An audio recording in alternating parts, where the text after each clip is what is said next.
It's a nightmare to have been scapegoated by a narcissist, emotionally damaged person, or highly manipulative individuals.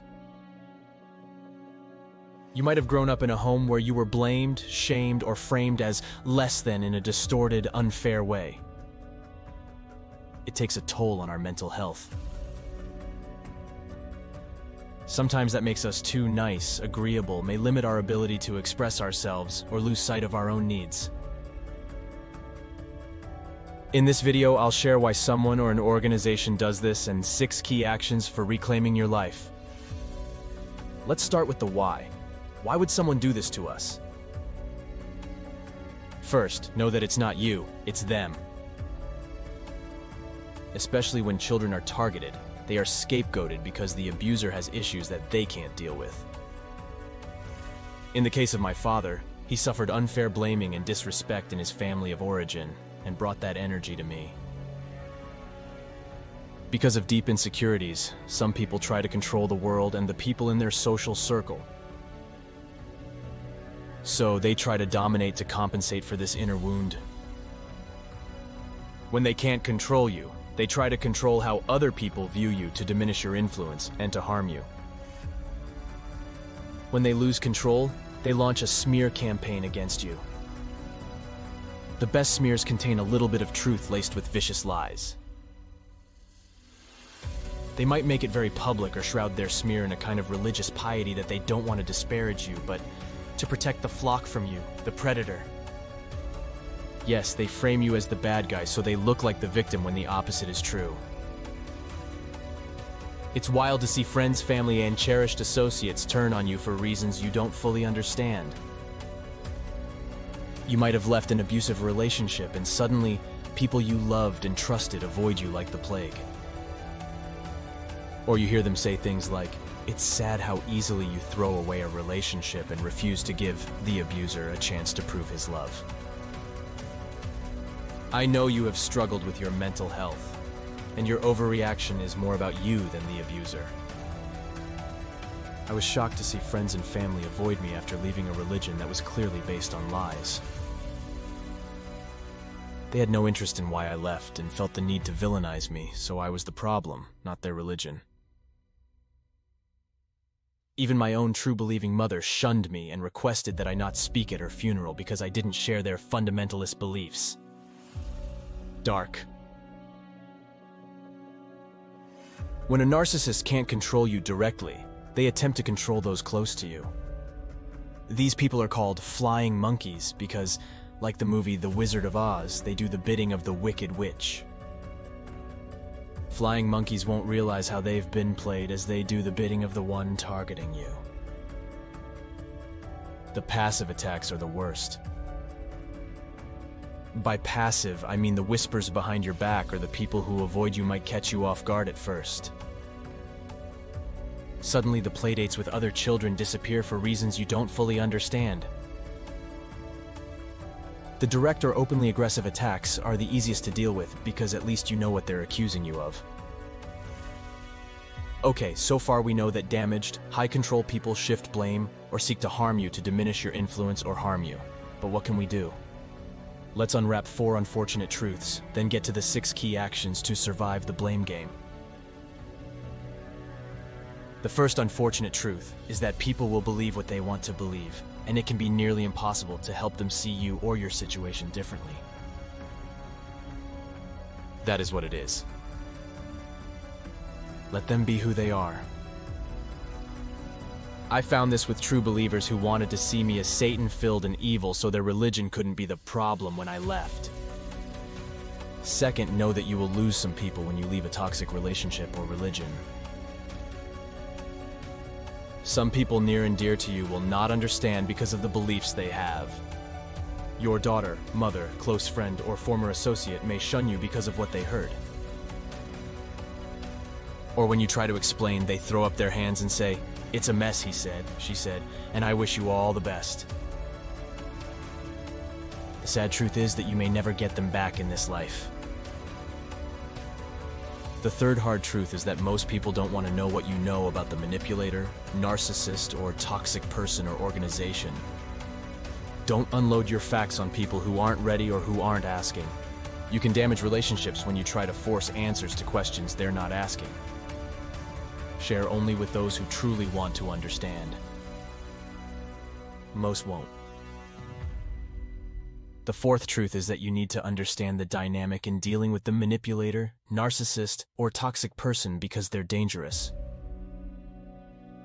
If you're calm, rational, and direct in responding to baseless accusations, you're less likely to see a dangerous reaction from the triggered manipulator. With that foundation, let's unwrap key action number 1, and that is, in the face of accusation, regardless of the source, let them know how you are feeling and state your outcome. I'm feeling very defensive right now.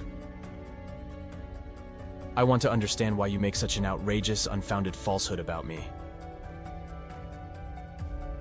When you let others know how you're feeling, you acknowledge the emotion, which can help you stay calm. And when you say what you want out of the conversation, that's where the energy goes. I was least effective when their accusations moved me to anger. Of course, it's triggering to be smeared by a highly manipulative person, but that only feeds their game. I would say something like, "I'm feeling attacked right now. I know it can be confusing to sort out facts from propaganda, but I want to ensure you get all the facts." The acknowledgement addressed my emotional state while stating that my goal was to get all the facts out there. The second effective key action to fight the smear is to ask questions of those who seem to be pulled into lies. Don't you find it interesting that they would attack a former member who used to be a true believer? If I calmly asked the question, knowing that eventually truth would prevail, that helped the question work its magic. Questions direct energy. Questions might be the most effective response when people believe BS about you, but at least they are asking. The third key action is to document the lies. I was hesitant to do this, but a friend and attorney encouraged me to do it. The list came in handy when I had opportunities to clarify the truth, but it also helped me process the accusations. I didn't file legal action, although the scope and intensity of the smear campaign might move you to do that. To be clear, documenting the lies you hear helps you process them, but also prepare to respond to them if you get a chance. The fourth key action is to keep a line of communication open with people who believe you can influence. Some people will believe the manipulator and your own sanity, and that might need to be the end of the story of that relationship. Other people will stick with you. And some will be on the fence, and those are the people you need to stay connected with. To my supporters and fence-sitters, I did what I could to share facts when they were ready, ask questions, and keep lines of communication open for influence opportunities. For those who seem somewhat open, keep lines of communication open and carefully share information as they're ready. That leads me to key action number 5, and it's so important. Practice the meditative practice of relaxing and releasing. Yes, this is mindfulness. More specifically, as intense emotions come up, hold them as you would a butterfly in your hand, allowing them to stay or go away as they will. Notice the spaciousness around these intense emotions. Here's the relaxing part. Relax into awareness, into spaciousness. Release these emotions to dissipate or do what will bring the highest good in my life and those connected to me. It's simple, but not easy. Strong emotions can be intense.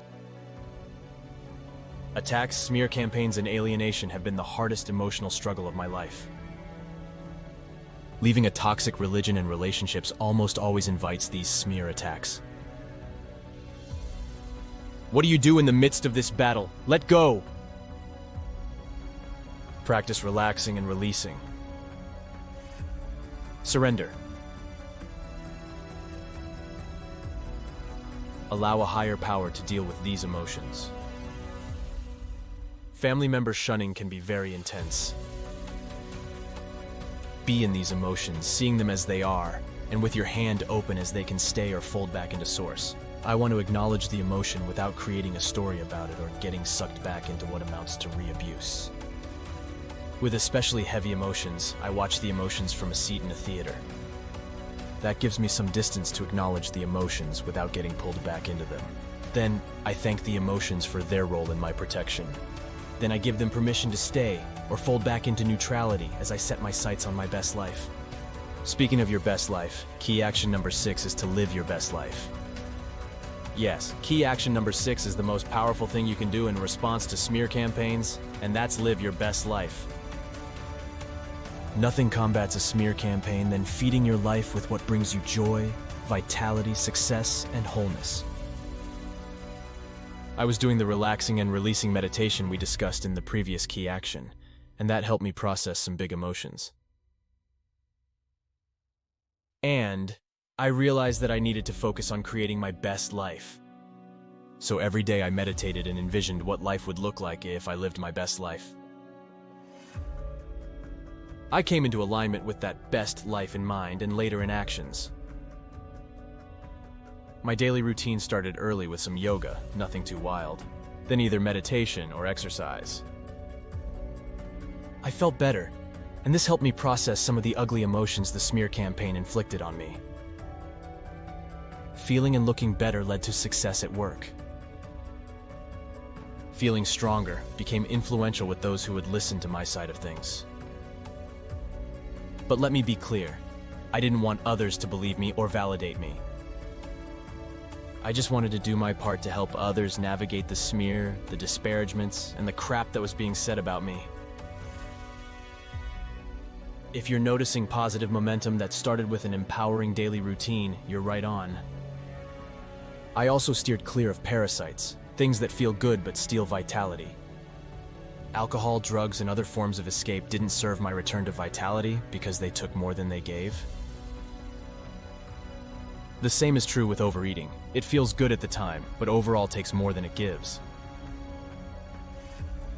Feed your best life by focusing on your vision and creating and maintaining daily routines that produce vitality while weeding the abuse through meditation and counseling. You can't live your best life if you're getting pulled back into a toxic relationship for any reason. Part of healing means creating boundaries with those who cannot respect you.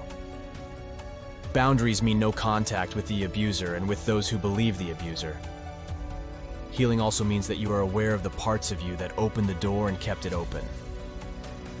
You don't condemn yourself, but awareness leads to surrender, which leads to feeding your new life, which leads to healing and vitality.